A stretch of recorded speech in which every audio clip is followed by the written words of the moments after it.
Hello and welcome to the RICS World Environment Forum COP26 mini webinar series. I would like to take this opportunity to thank ASITE, our lead tech partner. My name is Kisa Zara, and today over the next hour we'll be looking at biodiversity net gain, cohabiting with the natural habitat. How can countries balance development with safeguarding the natural habitat? And what is biodiversity net gain and how effective will it be? To discuss this issue in depth, I have three experts with me today. The first is Richard Bates. Hi, Richard. Hi, good morning, everybody. Good morning. And Farah Nas. Hi, good morning, everyone. And finally, Dr. Mark Everett. Hi, Mark. Good morning. Hello, everybody. Good morning. We have registrations from over 20 countries and always welcome your active involvement. Do please submit your questions to our panel today, as it really helps bring the conversation to life. If you are new to these webinars, you should see that you can submit questions at any time using the question box on your screen. We will pick up as many as we can go through the session. The first question that I will start to kick off the discussion is to Mark. Mark, how well is our biodiversity and natural habitat being safeguarded right now? Well, I mean, sorry to start off on a bit of a downer, but the metrics are unambiguously negative at global scale and at local scale. I mean, just to give you some idea, at a global scale, we humans appropriate about 25% of the net primary production of the total planet's vegetation. That we take it just for our species. If we look at the biomass of mammals on Earth, 96% comprises us and our livestock, and 70% of global bird biomass is poultry. So we are absolutely dominating the natural world, and we've gone down this pathway really blind to the implications. So there's some fairly scary figures. If we kind of look around the world, we think, oh, China's bad and we're good and all the rest of it. There is no room for naivety there. Britain is one of the worst rated nations in the world for the extent to which we've destroyed our ecosystems. We've lost about 47%, nearly half of our biodiversity since the Industrial Revolution. And we are right at the bottom of the G7 nations and consistently in the bottom 10% of nations globally in terms of biodiversity intactness. So, you know, the reality is very scary. I mean, a lot of people, they kind of think countryside is where nature is, but a lot of the natural world in a country is a bit of a green desert. The diversity is low and the functionality is low. And we must think of living within nature in urban environments. For me, the really important way of thinking about nature is to move away from an altruism that nature's out there and we're here. We're breathing nature, we eat nature, we drink nature. Nature gives us our aesthetic enrichment, our spiritual enrichment. It helps with flood protection. Some work I did last year, I looked at the role of ecosystems in buffering against the emergence of zoonotic diseases like COVID-19 and providing natural resources, particularly water, for the treatment and the management and prevention of spread. So this functional view of nature takes us into a very different view. And if we take that view, we realize that we, in squeezing nature out of our ways of living, be that rural or urban, is actually squeezing out the security and the opportunity of humanity into the future. The drivers of it are us. We are the drivers of biodiversity loss. And, you know, that feeds back. We are the drivers of diminishing security and opportunity for humans now and into the future through population, climate change, land use, urbanization, etc. We have externalized nature and natural processes from the way we build environments, the way we run our transport, we run our industry, our food production, and so forth. So this functional view of nature, to me, is the most important change in mindset that we need for the future. To think about, well, land use. Yes, we live in a world where we intensively put in energy and chemicals to control pests and weeds, but nature does that stuff. If we can learn to live with the natural processes and become less resource input intensive. If we think about the livability of cities and the role of ecosystems in purifying the air and buffering flooding and buffering noise and providing aesthetic landscapes and better management of catchments for flood regulation and water purification, then, you know, there is this feedback that if we look after nature, nature can look after us, because nature does look after us. And if we ignore that fundamental view, then we will be continuing this desperately rapid decline indicated by these stark figures like the 96% of global mammalian biomass being humans and livestock. I mean, that is scary, but is a barometer of the reality. So I'll pause there because I could rant forever about this. Yeah. Richard, you sound like you agree with a lot of the points that Marcus made. Do you have anything to add? I mean, look, I fully, I fully agree with everything that Mark just said there. And I think I think the fact that we're even asking this question sort of shows sort of just how detached we have become from the natural world, because it's like increasingly we live in sort of urbanized areas.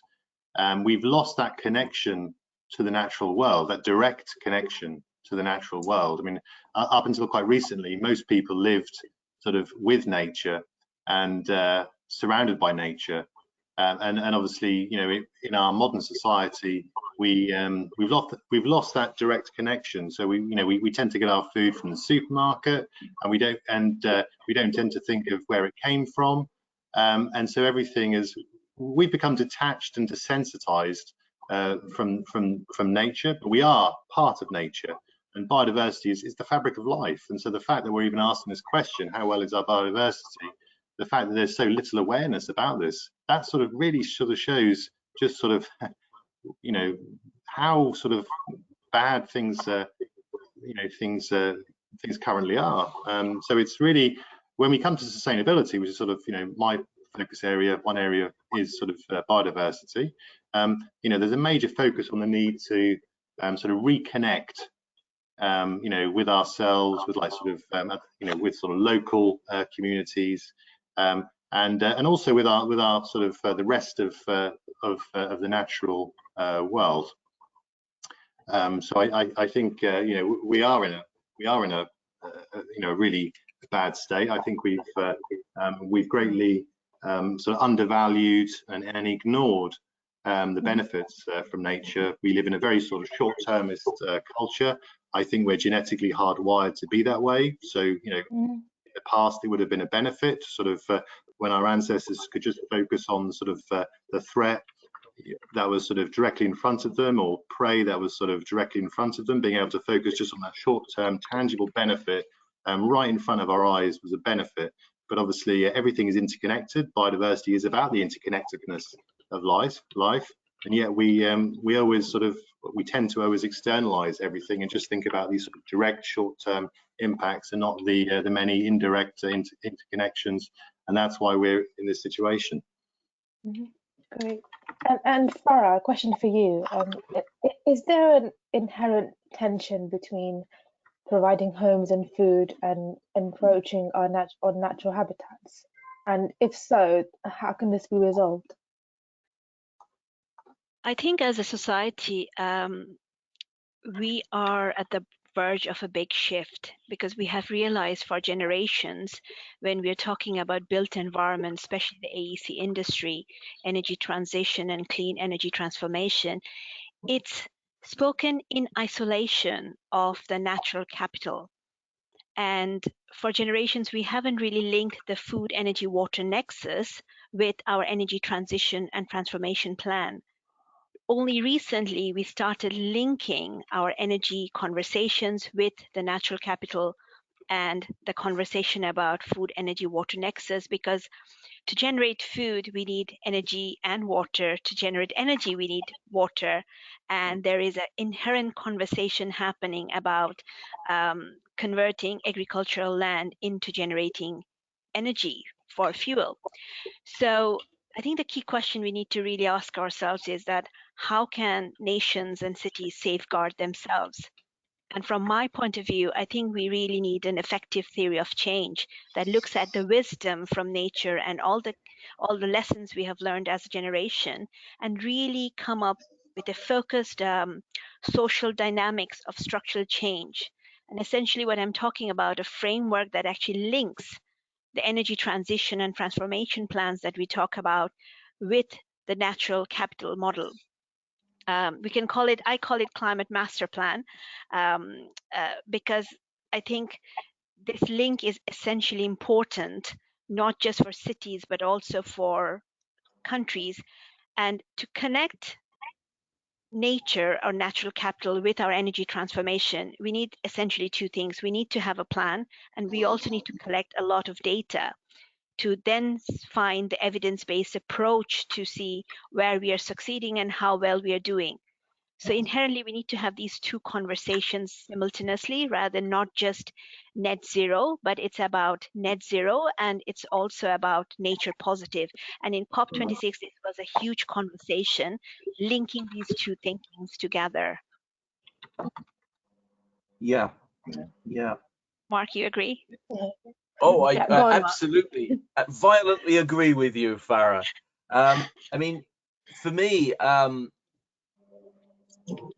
you know, when you talk to farming community, the building community, the food chain, etc., you know, you often get a, but we're doing this for food security, we're doing this to give people home. All of those things are completely legitimate, but what we miss is the fact that every system, be that a town or a landscape or whatever, is multifunctional. Nature in those places is doing things simultaneously. It's producing water, it's buffering flooding, it's purifying water, it's storing water, storing carbon, cycling nutrients, producing food, it's giving us aesthetics, biofuel and biologically based feedstock potential, and so forth. And it's this multifunctionality that we've really lost in our industrial revolution pathway of development, which is predicated on pretty much the rapid commercialization or rapid profit taking from single outputs. And that's the mind shift, to think of ecosystems as multifunctional, so that when we think about how do we build this house, how do we build this town, how do we build this transport infrastructure, how does that interact with the ecosystems in total? I did some work with Network Rail, for example, with a persistent flooding in a cutting, and a small river goes through a culvert not much bigger than my study over the railway. So we designed some wetlands upstream that would take the peak of the flooding off, also sequestering carbon, regenerating the grazing, providing wildlife habitat, aesthetics, multifunctioning. So they bought a bigger pump and it still floods. But the multifunctional view of even something as mundane as a railway cutting demonstrates how nature can provide multi-beneficial solutions, but also how their engineering solution is so siloed currently that they couldn't see beyond more flooding equals bigger pump, and it doesn't work, frankly. Yeah. So Mark, could you sort of explain to us what is this concept of biodiversity net gain? Yeah, well, let's go straight on to that one then. I mean, I imagine anyone that's dialed in here has heard of biodiversity net gain. It'd be kind of weird if they hadn't, since that's one of the titles of the webinar. But yeah, the Environment Act 2021, because it got royal assent on the 9th of November, introduces biodiversity net gain. And the purpose is to support leaving biodiversity in a better state than it was pre-development. It focuses on natural habitats and ecological features, and really recognises that the prior policy of no net loss was pretty much not delivering anything. I think the most important thing to remember is biodiversity net gain doesn't exist in isolation, and we have to first look at the mitigation hierarchy, which, as we know, is avoid, mitigate, or compensate. So we don't go automatically to BNG, this brand new shiny thing. We actually say, how can in our developments do we avoid or mitigate before we think of compensation? So that's the first and most important principle. It's almost like an after effect of realizing there is no way of avoiding.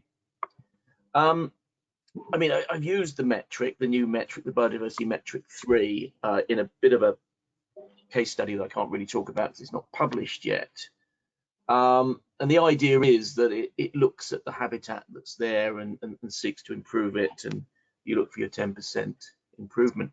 Now, I should say at this point, it does apply just to England. The Environment Act is England only currently. It's compulsory for developers to engage with and demonstrate to planning authorities that compensation options have been considered and evaluated. But there are exceptions, like the Oxcam Expressway, HS2, everyone's favourite development, which don't have to comply because they're seen as nationally significant developments. So there's a few exemptions there. Wales and Scotland don't yet have BNG, but it's coming down the line in those places. And I can't find a timeline on that, but it is certainly in plan. Now, BNG comes into force effectively in 2023. That's when although we had the act earlier this month, I think a lot of people are using the tool already. But I reiterate, it is a tool, and it is decision support. It is not decision making. It is not a replacement for expert knowledge. And the mitigation hierarchy has to be seen as where we start on this. The danger is that since it is a statutory tool, and particularly given that not all local authorities, planning authorities, have high ecological capacity, it might become a trump card rather than the backstop that it really is. It doesn't apply to rural land use, as we know, forestry and agriculture, but we've got other schemes such as ELMS, environmental land management schemes under the Agriculture Act 2020, which is a whole different conversation, and the 25-year environment plan, which includes nature recovery networks. So we've got other tools in other places for non sort of built environment.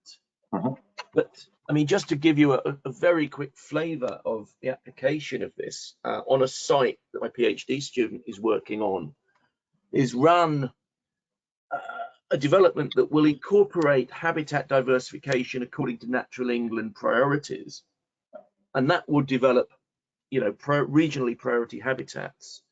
We've done an ecosystem service assessment using the RAWS tool, Rapid Assessment Wetland Ecosystem Services, that I developed for Ramsar. And in the middle, also a BNG. The problem is that the habitat is in moderate condition already. If we diversify it and improve the ecosystem services and the priority habitats, you replace a bit of moderate grassland with a nice pond, which is good for biodiversity and ecosystem services, but it's net zero on BNG, because BNG doesn't look at heterogeneity. It just looks at essentially what was there before, and if you add something, you've taken away from something else. So it's a very, very blunt tool, and it almost actively resists changes diversification of habitat types.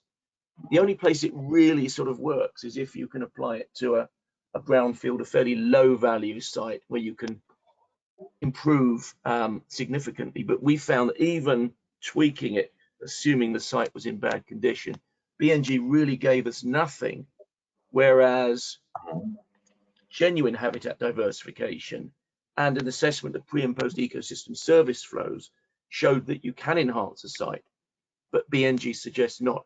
So I think we've got a long way to go before BNG can be a nuanced tool. And the danger is that local authorities would just look at BNG as the be all and end all. I wonder if you could comment on the metrics for the biodiversity net gain. Do you think these metrics work effectively, or Well, is it too easy for developers to evade? This is a question from our audience, Malcolm. okay. Well, look, I think it rewards homogeneity. This is the biggest problem for me. It doesn't look at gain in terms of the functionality of the landscape or the diversification of habitat, and therefore the way that biodiversity can exploit the site. And it doesn't look at connectivity as well. I mean, under the 25-year plan, you know, we have ideas of nature recovery networks. So does the development improve the connectivity with adjacent sites? That's not in BNG either. So effectively, BNG is looking at, you know, habitats, ecological features, and it's a quantitative, it's an extent of habitat, rather more than quality, other than in the worst case scenarios. So as I say, a very blunt tool, but it mustn't be allowed to replace expert knowledge and the mitigation hierarchy. Yeah. Can I just ask a question on that? Yeah, I think you can hear me, can you? So Mark, yeah, you can, great. And I recently moved back to the UK, so I'm not all over sort of the UK's this new legislation yet. But so in terms of your point around is focused on homogeneity then, so does that mean then that if an area included, let's say, some ancient woodland, that it could potentially be cleared and replaced sort of in a nearby area with some sort of saplings and potentially sort of offsetted that way? How would that compare? No, even though HS2 is doing that, it's where you've got something that is genuinely high, then you know that should be protected. You can't just mitigate, you can't just translocate ancient woodland, as I got very unpopular on the BBC for saying. So in BNG there is a high score for what is genuinely good and irreplaceable. Okay. There's sort of a moderate score for the rest and a low score for crappy brownfield. But it's very crude. And I think you're emphasising, Richard, why we have to look at this from the context of the mitigation hierarchy and bringing expert knowledge in. The trouble is, are the gatekeepers as expert as maybe the people in this room in recognising what is valuable, what is diverse, what is connected, and all of the other Lawton type principles, John Lawton Review principles from 2010. Great. Okay, that's helpful. Thank you. Thank you so much. Farah, I wonder, moving on from biodiversity net gain in England, could you give us some examples of what other schemes exist to protect biodiversity around the world?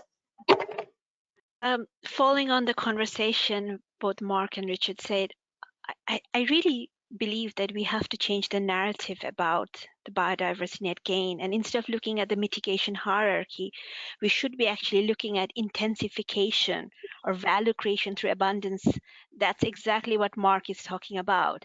And yes, there are I come from a very built environment sector, and for the last 7 years I've been working in Middle East and Saudi Arabia, and there's globally and in this region, we're working on schemes that actually looking at these metrics as a starting point and actually pushing the boundaries. For example, we created a natural capital accounting dashboard of a special habitat where to actually give live data on what's happening on the natural habitat of that particular land area. And essentially it's changing the narrative and the conversation of it's not about mitigation, it's about how do we enhance. And I think that's the conversation that we should be having in the industry, especially in the midst of biodiversity and climate emergency. Now, having said that, we always look at different matrices and there's questions about it. I think matrices are good. It is a starting point, as Mark said, but we should be pushing the boundaries more and further. Now, recently, if I come back to the energy conversation and linking it with biodiversity, climate-related disclosure, TCFDs took a really big step in terms of energy transition. And right now, there are schemes, TNFD, like Task Force on Natural Related Financial Disclosure, that is coming into play. And I think that will have a huge impact, not just certain countries, but globally, for us to actually step up and look at the natural capital and the biodiversity in a more enhanced or intensification way. And this is something requires to be taken up, not just by the governments and the governances, but for built environment, everybody, because this is essentially where we should be using as a vehicle and actually tracking and checking back how we can make the tool much better or make the financial disclosures more stronger as we move ahead. There's an example of UK Green Building Council has the Principles of Nature-Based Solutions, and a document that was published this year. And that also provides really good starting point, not just for UK, but globally, to start looking at built environment and the balance of natural capital. But essentially, the project that I just mentioned, that we did a natural capital assessment and actually created a live dashboard, a live carbon dashboard for the client to actually go in and see when they're walking through this habitat, and how their decisions will inform not just today, but next 5, 10, 12 years. I think that's the point where we need to get to. There's a really good case study, Ignition project in Manchester, I would like to mention. I think that project is fantastic because it's I think 4.2 billion euros investment, but that project actually looks at global case studies. It's actually about urban innovation, because in order to have biodiversity and natural capital as a mainstream conversation with energy transition, we really need to understand the global case studies, the investment models, and knowledge sharing platform. These 3 things should actually drive the investments.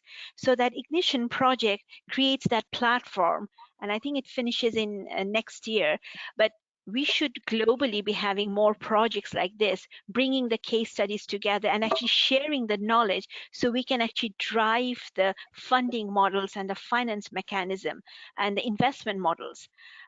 This understanding of bringing the business case of sustainability and actually looking at the 5 capital model of sustainability that Forum for Future brought in a few years ago, should be the driving force of all these conversations we are having.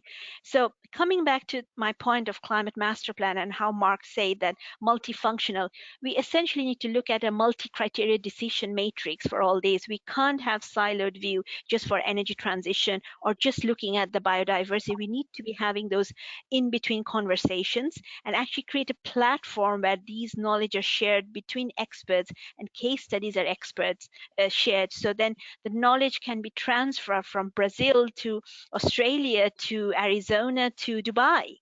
And there are some challenges, contextual challenges, if might be, but those challenges can be converted into opportunities once globally we go in this co-creating and co-thinking of how we approach climate emergency. Because if anybody has attended COP26, I'm sure you've come out thinking it's not a challenge for a city or a nation. It's a global challenge, and we all need to chip in together to do our best and move the conversation forward.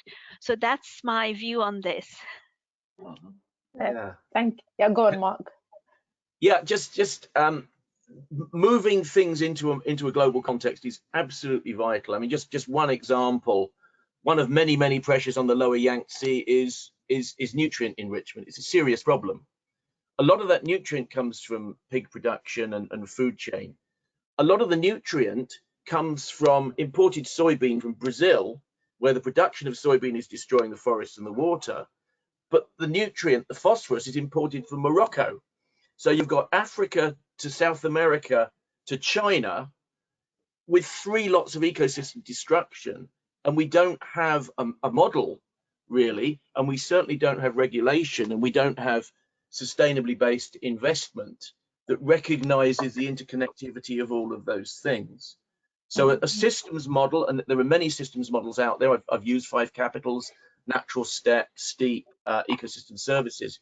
We need to bring that into these decision-making frameworks, financial decision-making, regulatory decision-making, and, into consultancy, so that it becomes central to the service offering of the companies that many people are on this call are from. But without that, we are kind of trying to fix the world by what I call gardening, which is messing around very locally and not looking over the fence. We have to look over the fence. Just one point, from gardening we need to move to a guardianship. That's, I think that's where the real challenge is. And recently I'm publishing a book called Net Zero City, and in this book exactly the conversation that Mark and myself and Richard are having are brought together, that we really need to think about the multi-criteria decision matrix and a combined way of moving forward. And that guardianship role that Mark just mentioned, it's a collaborative effort. So hopefully we will have this conversation next year and we will be in a different place and we will already be there, hopefully. So, Farah, how widely do you think biodiversity is being championed at the moment? Has it gone mainstream, or are we miles away from that right now? See, everybody saw the data from World Economic Forum that say the monetary value equivalent of a natural capital is $125 trillion US. Everybody has also seen the Living Planet Report 2020 that's saying how we have encroaching the biodiversity. And Mark very clearly gave some very important data at the beginning of this conversation. So it comes back to that thinking, yes, it is being championed, but it's been championed in isolation. And in the middle of climate and biodiversity emergency, we really need to champion it together with our energy transition conversation. As we are creating roadmaps for net zero cities, we're looking at the infrastructure of energy. When we're looking at energy infrastructure and renewable investments, we should be looking at the food, energy, water nexus. And Mark gave a very good examples of Brazil, Morocco. It's 3 ecosystems, 3 places where the food, energy, water ecosystem is being harmed, but nobody is making those connections. So essentially, from my point of view, and talking to the industry and being in industry for in Middle East, UK, US, and Southeast Asia, I really strongly believe we really need a climate change master plan. And that master plan needs to include governance and policy, needs to touch on urbanization, look at energy, not from a clean energy transition, but it needs to look at food, energy, water nexus. And that's where the circular economy conversation comes in.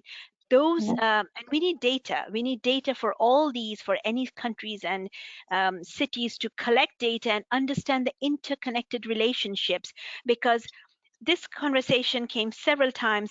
It's a multifunctional challenge, and to address that multifunctional challenge, we need data to support the multi-criteria decisions that we have to do all together. So expert like Mark actually needs to sit next to a renewable expert and have those conversations, because sometimes we all want to get to net zero, but we're so isolated to what we want to achieve that cross-pollination of ideas are oftentimes missed. And I think in the last few weeks in COP and after that, I think this is one of the biggest lessons that we all took after COP26, is that we really need to have those conversations massively across the globe and share our learnings. Thank you. Richard, you look like you want to go on. Yeah, just quickly, if I may. I think we've touched on a few times in terms of the need to move to sort of the circular economy, and I think so. What we're talking about here is sort of the need for a paradigm shift. Right now our prevailing sort of economic model is linear. It sort of links to our sort of short-termist sort of mindset and culture. It's linear. It's based on sort of extractive, destructive processes. We mine something, we manufacture it, we consume it, and then it's waste, and then we start all over again. And in the past, that we could get away with that because our collective footprint was a lot smaller. But due to the sort of huge growth in population and the size of the economy in recent decades, now we're in a different reality, and so now we need a very different model. So we have to sort of rapidly move from like a linear practices to sort of circular practices to a systemic, to a systems view. These issues are hugely interconnected. So that's kind of critical. I think that's sort of the point we've been sort of touching around here. Thank you. And just a reminder for the audience, please continue to submit your questions. We will be asking them throughout the session. Question for you, Richard. How can organisations? Sorry, just before you asked that, it looked like Mark wanted to sort of add something to the previous discussion. Mark. Thank you, Richard. Yes, I did actually, around the question of how widely biodiversity is being championed. We're not championing biodiversity as a foundational resource. That's what we've missed. So, as I speak to you, the noise is reaching you through waves through the air. That is the ecosystem enabling us to communicate, let alone the energy and the food that's giving you the power to waffle on for hours and so forth. So seeing ecosystems as a resource in our built environment, in our food production system, is everything. And if we look at the massive decline, we also need to challenge what we mean by sustainable development. This is a big sort of hobby horse of mine. A lot of what is spoken about in policy and common dialogue about sustainability is reducing our pressure upon the natural world. And that sort of assumes that the natural world there's some stationarity in it, that if we decline the pressure, it is there for us. But with 7.9 almost people on the billion planet on the planet, going up to 9.5, 10.5, with sharply declining ecosystems, that is sustainable development is insufficient, is a lame ambition. We have to think in terms of regeneration. Yes. So when we think about building and land use, how can we restore the supportive functions of nature? How can we rebuild the earth so that it can bear our weight now and into the future? Because the prognosis is, I mean, I plugged a book, I'm going to plug a Rebuilding the Earth book, because a lot of that is about how do we apply this rebuilding of nature to provide the capital, to provide the support framework to enable us to live right across everything, from the way we run our defense systems to the way we educate, to the way we do the food system and the built environment and all of our activities. We have to think very positively. Embedding nature, embedding biodiversity doesn't just mean being a little less rubbish. It means actually rebuilding it in the way we produce food and the way we build our environment, to give us that security and opportunity for the future that we simply won't have on the current trajectory. And I want to add a point with Mark. Sorry, Kaiser. I totally agree with Mark's point about regenerative strategy, and this is what we are finding in the Middle East and Saudi Arabia, where we are advising on huge regeneration. The first thing that we are producing is a regenerative strategy that's actually looking at the circular economy, encompassing the models, different system models that Richard mentioned. And to me, that is the starting point. Before even any sustainability conversation we even start, and that is kind of like a baseline assessment of where we are and where we should be, and should be the underpinning foundation of any next conversation, which can be energy, water, or other elements. So when as a society we will start thinking and actually applying regenerative systems as part of a foundational model, as both Mark and Richard mentioned, that's when we would that's when the big shift, the paradigm shift, will start changing, because we will go back to the KPIs of that model and actually question ourselves, are we meeting what we wanted to enhance? Because and as mentioned, I strongly believe that we need to change the narrative from mitigation to enhancement, because we have been mitigating for years and it haven't really worked for us. That's a great point, Farah, actually. Thank you. Moving to sort of the role of the private sector and what organizations can do. So Richard, I wonder if you could expand on this. How can organizations measure their impact on biodiversity, and what are the effectiveness of the steps taken to reduce it? Yeah, sure. It's been an interesting discussion. So I just want to make two more comments first on what's just been said. I think so. Point one, there was also one or two mentions to COVID. I think COVID is a very sort of good example. Again, in our current model, we have this sort of linear model which sort of focuses on maximizing efficiencies, but it's become clear, COVID shows us how like a sort of one consequence of that sort of model is that we then reduce resilience, and you saw the natural world biodiversity is all around sort of helping to sort of secure resilience through the interconnectivity between species, and sort of we've been sort of damaging and reducing all that by this sort of focus on just sort of one particular process, making something as efficient as possible, and by creating these complex global supply chains, we've driven down prices, we've improved efficiencies, but we've increased the risks of resilience risks, and we've seen it with COVID.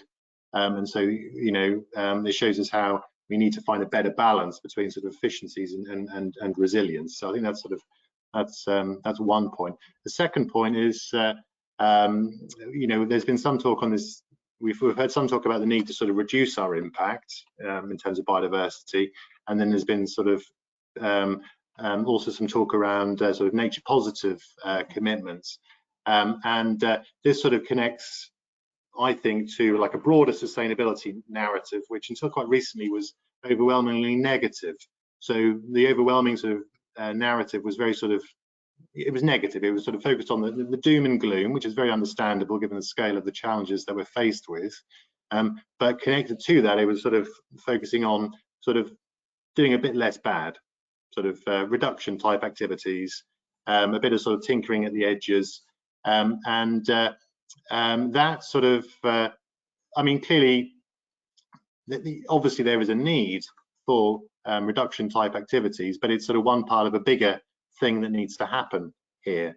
So I've been encouraged by the sort of the shift in the narrative that we're seeing in recent years, moving away from this sort of prioritizing reduction to the next stepping stone is sort of neutrality, net zero. And then beyond that, we move to regenerative, restorative, nature positive type sort of initiatives. So I think that that is a much more it's a much more sort of inspiring narrative. I think a lot of people have not sort of really been able to identify or connect with sustainability. Maybe they've been off put by all of the sort of the doom and gloom and the negativity. But I think this sort of focus on having a positive impact, on nature positive, this is a lot more inspiring, because I think everyone sort of wants to sort of help contribute to a better world, and this is a much better sort of vision, I think, for where we need to go.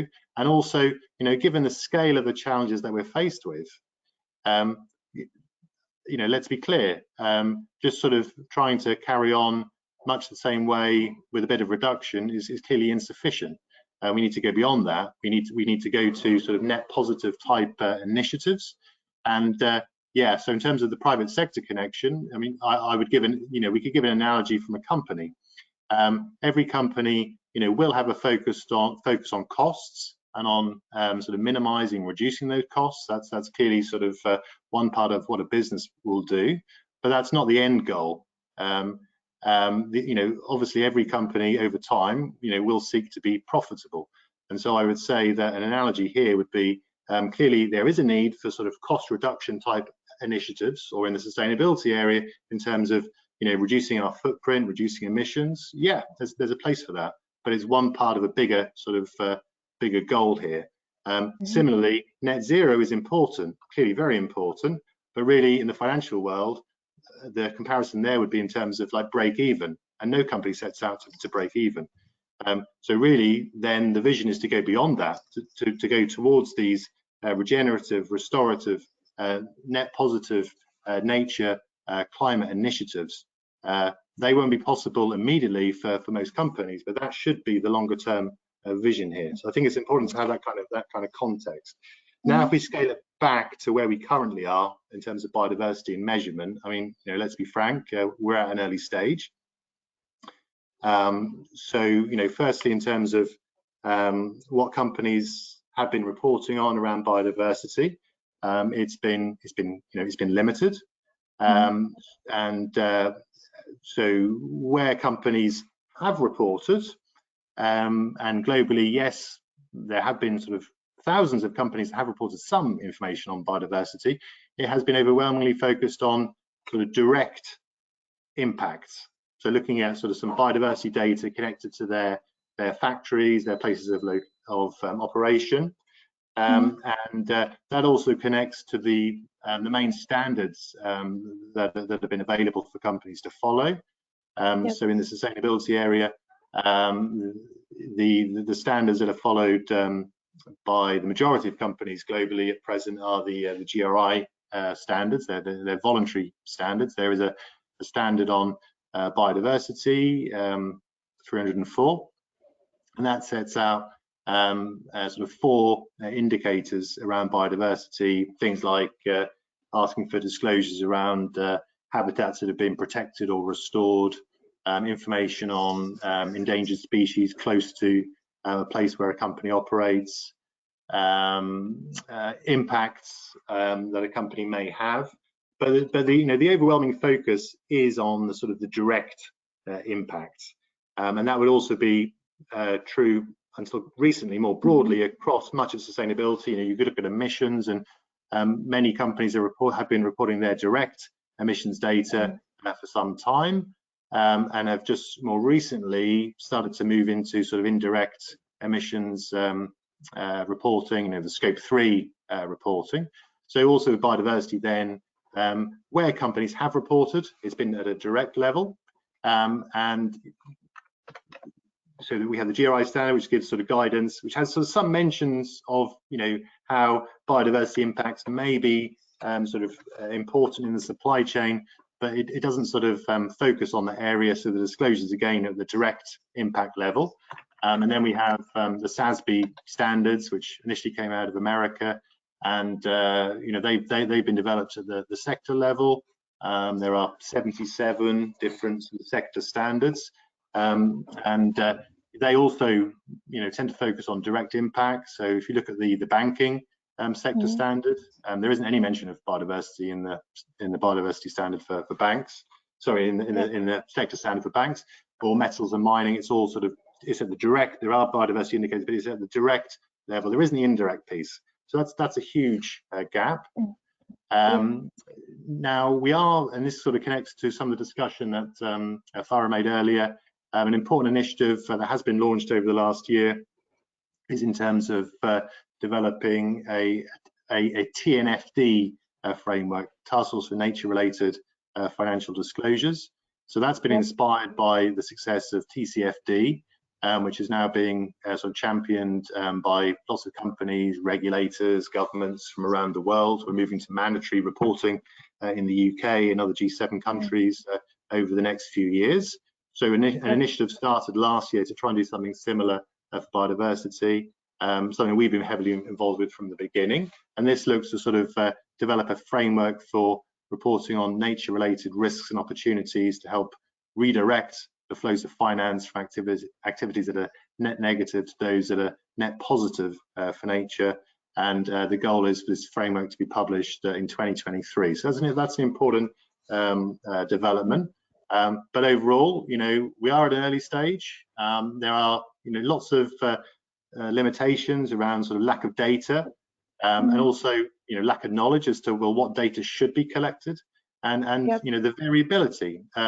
Biodiversity indicators that would be relevant in one area would be irrelevant in another area, and in an area nearby. So this creates a lot of complexity, and the lack of expertise in most companies around sort of how to deal with biodiversity issues.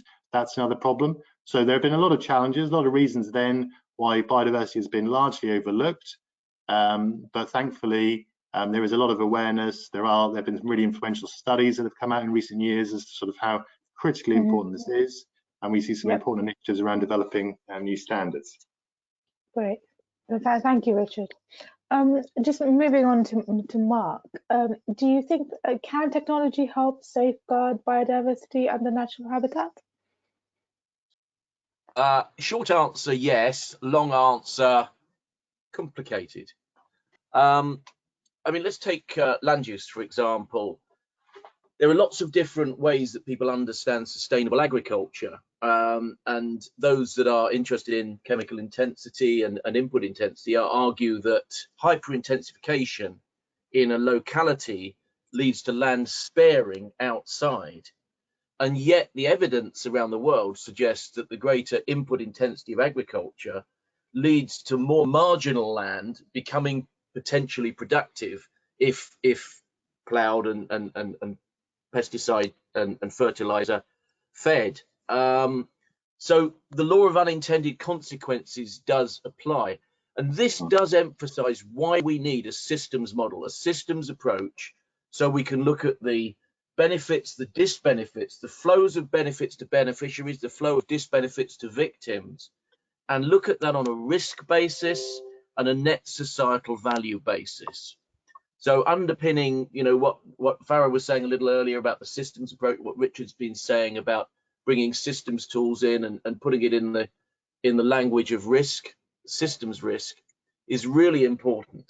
So technology, we are doomed without technology, because to feed, to clothe, to house, to water 9.5, 10.5 billion people by 2050, we absolutely need greater technological efficiency. But we need to be clever about what that technology is. I mean, just getting back to the land use issue, in building beetle banks, buffer zones, minimum tillage to retain soil fauna that produces all sorts of useful land functions, that rebuilds the fertility of soil, that regulates diseases, that better manages hydrology, carbon storage, etc., is really good nature-based technology. So technology doesn't always involve something with a plug or an internal combustion engine. So we need to rethink what technology means, very much informed by systemic outcomes for nature and people. Yeah. We need to regard habitat in a multifunctional sense as well. I mean, whether that's urban habitat, whether that's rural habitat, your back garden or whatever it is. You know, fields aren't just there for food production. They also store carbon, support nature, support our recreational activities, buffer hydrology and so forth. And we need to value all of those things equally, so that when we develop novel technologies for food production, we don't kill the goose that lays the golden egg, to use that metaphor. We're not just siloed to one output, ignoring systemic damage to everything else. We're looking at total value. We do need a circular economy. Nature is inherently cyclic. Waste is an entirely human concept. So by embracing the kind of circular economy rhetoric coming from the EU, yes, we need to emulate natural process and reuse, rebuild, regenerate the resources, rather than just mine them in a linear way and throw them away. It's not just about reducing our impacts on nature. I mean, I will reiterate again, we need a regenerative vision. Yesterday's vision of sustainable development, that is being a little less crap yet tomorrow than we were today, is insufficient for the needs of humanity into the future. So when we plan a development, when we plan land use, when we invent an industrial system, how can that contribute to the regeneration of the resources, the natural systems, the natural processes that it depends upon for its continued functioning? That's the way we have to think, to go beyond stationarity, to move towards regeneration. We do need to monitor. We've got amazing monitoring capabilities, and I've said many times before, we run the risk of being the only species ever to monitor its own extinction, because we've got amazing Google Earth, fantastic. So you can see all the rubbish stuff that's happening around the world. But we need to monitor the right things. I mean, we're not monitoring river quality adequately in the UK, so pollution is increasing now. So we need to think about, what are the assets we need? What are the metrics that tell us if we're moving in a regenerative or a degenerative direction? And we need to value nature for what it can do for us in terms of those technological outcomes. I mean, I was involved with writing the Ramsar Commission's policy brief on disaster risk reduction, looking at the role of wetlands in helping avert flood, storm, tsunami, and other damages related to the Sendai Framework, Sustainable Development Goals, and the UN Framework on Climate Change. We need to look at nature not as something out there, altruistic, vulnerable to be protected. Legitimate views, but we need to go beyond that. We need to say, what does nature do for us? Are we mad, undermining everything that nature does for us in providing for our security, our day-to-day needs, and our future opportunity economically in terms of health, well-being, life support, spiritual enhancement, and all of the other things that it does, without which we are completely lost? Yeah. Great points. Just a final question for Richard, and I think probably Farah can chip in as well here. What are some examples of good biodiversity practices that are easy to set up and implement? Yeah, sure. And just to follow on comment from what Mark just said, in terms of the importance of technology, clearly double-edged sword here, but Mark also mentioned sort of Google Earth. I think when it comes to sort of the measurement question we had, the previous question, sort of the measurement capabilities, new disruptive digital technologies, do give us sort of the give us a sort of transformative potential to get much better data than was possible until very recently, and to get data on a real-time basis rather than sort of 1 or 2 years after the event, to get data on a global level for supply chains rather than just for the factories, the points of operation, places of operation. So I think the new technologies then have a really sort of exciting potential in terms of helping us with the measurement. The measurement has been very limited up until this point, but now we have this potential to really make a big step up with these new technologies, real-time data, global basis, granular detail, and robust. As with everything, as Mark also said, we always need to be mindful of the sort of unintended consequences. So, we are in a very sort of, rapid sort of culture where we're sort of rushing out these new products really quickly to market. We do need to sort of, understand potential sort of side effects from rushing out new technologies. So, in terms of pollution impacts or health and safety impacts, etc. But there is great potential there for really a huge change in terms of measurement. In terms of biodiversity practices, well, just one thing that maybe I can give a personal example here. So during lockdown, I did a virtual run across the UK from our basement, from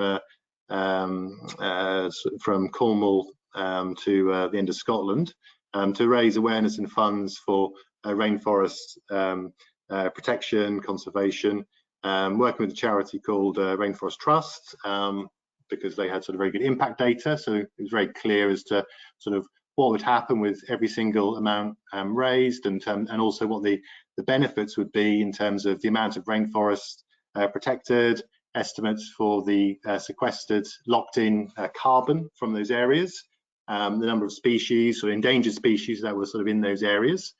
Yeah, I was able to sort of help them secure protection for about 17,000 acres of rainforest. So lock in about 2.5 million tons of carbon according to their estimates. And then I also set up a global network in my previous role, Climate Warrior, Eco Warrior Network, and we had a lot of initiatives to again raise awareness and funds about the importance of biodiversity, and clear connection to climate. I think that's the point I'd end with, that there's all this talk around net zero, the climate crisis. That's all very important and valid. Biodiversity, though, is really just as important, is heavily interconnected, and we will not be able to tackle the climate crisis if we don't also simultaneously tackle the biodiversity crisis. You know, up until this point, nature has been doing a great deal of the job for us for free, essentially. Our forests, our oceans, our mangroves, our other natural assets have been removing, you know, much of our carbon pollution for free. And so we need to focus on, you know, preservation and also, you know, restoration on scale to tackle these interconnected crises.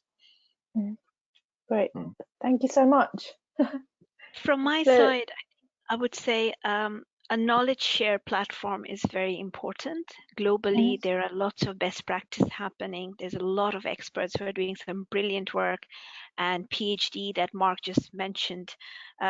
We really need a global platform where knowledge share platform hosted, where globally people can sign up and log in and share and understand different case practices. Nowadays, with the blessing of Google and everything, it does take a lot of time to find information. There's a lot of information, but finding the right information coming from experts that has good evidence, especially PhD projects where lessons can be learned and shared. So essentially a global knowledge share platform, I think, is really, really important. And also from a project level, I would say before jumping in and doing lots of case studies and practices and visions, really creating a regenerative strategy for each project that we take on, and really having those conversations with the clients is very, very important. And especially in UK and USA, the conversations might be very different than talking to a client in Saudi or Morocco or Southeast Asia. So I think as built environment professionals, it's our responsibility to actually open up that conversation and really take the client with us in a journey to create these regenerative strategies and platforms for all the projects that we work on. I think those two are highly key. I don't see a lot of natural capital accounting happening outside of certain European countries, and this is a trend we are seeing in Middle East. It's taking up, and what we have found is it's so much great value to actually do a natural capital accounting assessments globally, whichever project we pick up on, and actually having those conversations essentially. I know that a lot of global viewers and listeners have signed up to this webinar, and it's actually an open plea to everyone that whatever project you're looking at, do look at the best practices happening in other region and actually start having those conversations with your clients and with your colleagues, because that's the only way. The mindset shift that Richard and Mark talked about, the big shifts only happens when essentially in our everyday life and lifestyle we make those mindset shifts. So I think those are some simple things that I think we can start to moving that conversation forward. Great, thank you. This is a great point to end on. So thank you to our panelists. It's been a really insightful, interesting discussion. So this morning. So thank you so much. A reminder to our audience that we will publish a recording and written summary of this webinar, as well as this presentation online. And do please feel to share those with your professional networks. Please also take a moment to let us know what you thought about today's session by completing the online poll, which will appear on your screens at the end of the webinar. Please do join us for another webinar in the future. You can see the website for further details. You can also watch any previous webinars that you may have missed. The COP26 series is incredibly interesting. And thanks once again to our A-Site, the World Built Environment lead tech partner. We have launched an essay competition showcasing the best thinking from RICS young professionals. This is an opportunity to have your thinking profiled by the World Built Environment Forum and read by thousands of other professionals. Entries will be judged by a panel of senior professionals from the built and natural environments. You can find out more about the competition and how to enter online on our website. The World Built Environment Forum Global Summit will be visiting Dubai as part of the Expo 2020 Dubai in January 2022. The program will focus on the livability city, agile, healthy and resilient. Please visit the website rcs.org/webback for further details on the program. You can follow us on Twitter, Instagram, LinkedIn, where you can receive news of upcoming webinars as well as recently published articles. And finally, you can download the WBEF app from the App Store or Google Play, where you can access the latest innovative global thought leadership content across the built environment. Until next time, goodbye. Thank you so much. Thank you.